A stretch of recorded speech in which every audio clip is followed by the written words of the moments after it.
ეს ერთი წელიწადი რომ შევაფასოთ არა რაღაცნაირი ოპტიმისტური პათეტიკით, არამედ რეალურად, საქმიანად, ხო, ფაქტებით. ამ ვითარებაშიც რამდენიმე რამ გამოიკვეთა.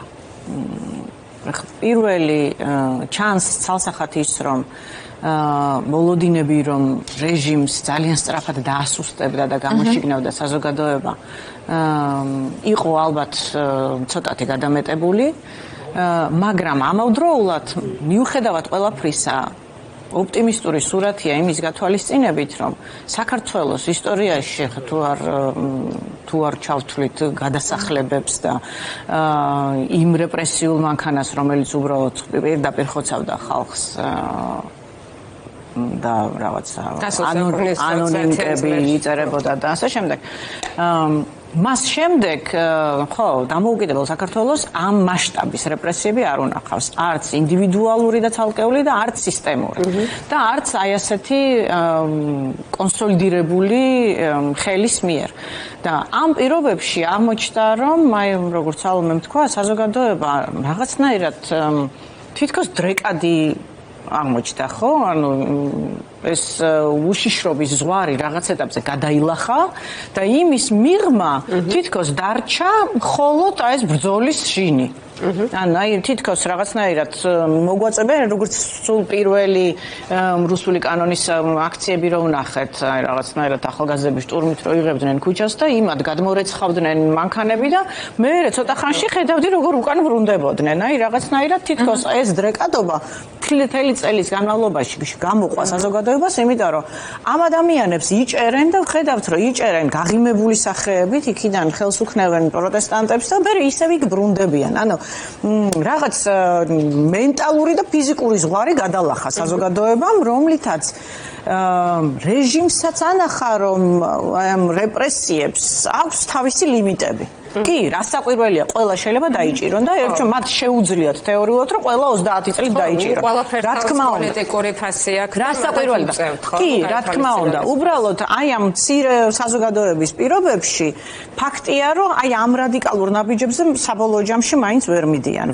კი, ვიღაცას დაიჭერენ 2 დღით, ვიღაცას დაიჭერენ 1 კვირით, ვიღაცებს არც შერჩევითად დაუმძიმებენ ბრალს, მაგრამ ესე მასიურად ვერ გუდავენ აი ამ პროტესტს. დიქტატურა კონსოლიდირებული არ არის, სრულად ვერ უგულვებელყოფ ყველანაირ საზოგადოებრივ აზრს, როგორც არ უნდა ფუთავდე, რომ თითქოს არაფერი არ გაინტერესებს. კონსოლიდაციის გზაზე ალბათ ბევრი აღარ უკლია, იმიტომ რომ სულ რაღაც რამდენიმე მერყევი რგოლი დარჩა, რომლის ამოხშობას თუ ჩაქოლვას, თუ ამოქოლვას ცდილობს რეჟიმი და შეძლებს მაღალი ალბათობით ამ ეტაპზე ასე. რას ვეძახით კონსოლიდირებას, ეცეც საინტერესოა, თუ საზოგადოებაში დასაყრდენი ჯგუფები ცოტა ფართოდ ვერ იპოვა ამ რეჟიმმა, ის ინსტიტუციურ დონეზე რაც არ უნდა კონსოლიდირდეს, მაინც ალბათ კონსოლიდაციაში მე ვგულისხმობ სუფთად თეორიულ დონეზე, რომ ის მონოპოლიზებას ახდენს ყველა იმ რგოლის, ანუ ყველაფერს იმორჩილებს, რაც პასუხისმგებელია დემოკრატიულ ცვლილებაზე. ანუ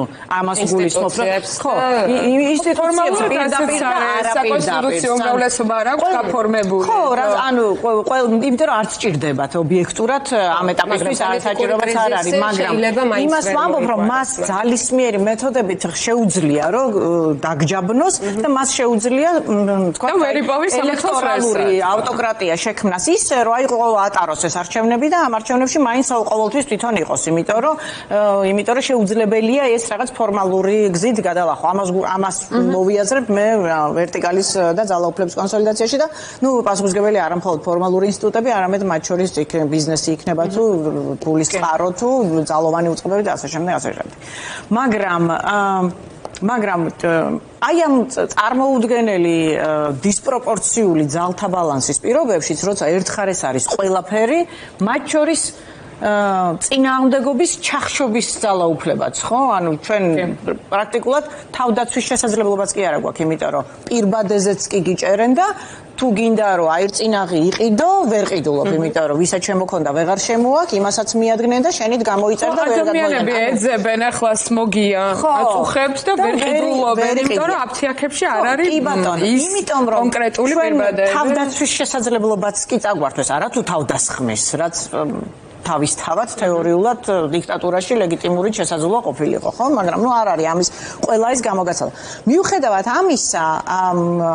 მიუხედავად ამისა, ვერ ახერხებენ, რომ და პირველ რიგში არა მხოლოდ შიგნით, არამედ გარეთ მათ უქმნით ეს პრობლემას, რომ ვერ ახერხებენ საერთაშორისო ასპარეზზე საკუთარი დღის წესრიგი დაიბრუნონ.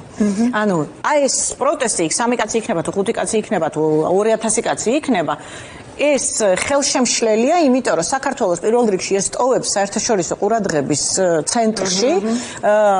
გუშინ თქვენ კოლეგებთან მქონდა საუბარი რიგაში, სადაც ასევე გაიმართა საპროტესტო აქცია და კი, ისინი ამბობენ, რომ უკრაინამ ბევრი რამე გადაფარა და კარგია რომ გადაფარა და ამიტომ გვიჭირს რომ საქართველოს პედალირება ხშირად მოხდება, მაგრამ მიუხედავად ამისა, საქართველოს სულ არის ყურადღების ცენტრში, იმიტომ რომ ეს ხალხი ყოველ დღე მაინც დაუზარლად გამოდის გარეთ და ეს პირდაპირ კავშირშია იმასთან, რომ რეჟიმი ვერ ახერხებს თავისი დღის წესრიგის აღდგენას, რაც მისთვის სასიცოცხლოდ მნიშვნელოვანია, იმიტომ რომ ჩვენ ახლა რა თქმა უნდა ივანიშვილს არ ადარდებს საქართველოში შიმშილით რამდენი ადამიანი დაიღუპება, რა თქმა უნდა.